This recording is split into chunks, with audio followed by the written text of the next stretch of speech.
Hi, and welcome to Visao's channel. Today, we're exploring the seamless integration of interactive 3D elements into your PowerPoint presentations. Let's begin by opening Microsoft PowerPoint and heading to the Add-ins tab. Click on Files and select Get Add-ins. Then locate and install the Web Viewer add-in to effortlessly integrate it into your PowerPoint software.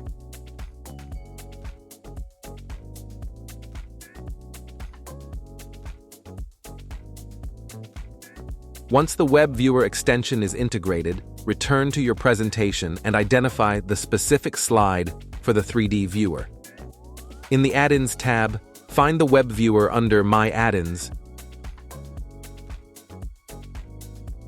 In the dialog box, enter the URL of your web-hosted 3D viewer.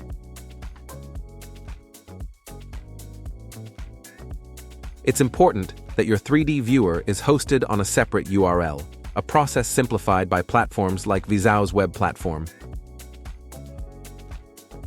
Click Preview to see your 3D viewer in action. Customize the size by adjusting the dimensions to seamlessly fit your overall presentation layout. Once satisfied, click Present to unveil your interactive 3D viewer. That concludes today's tutorial.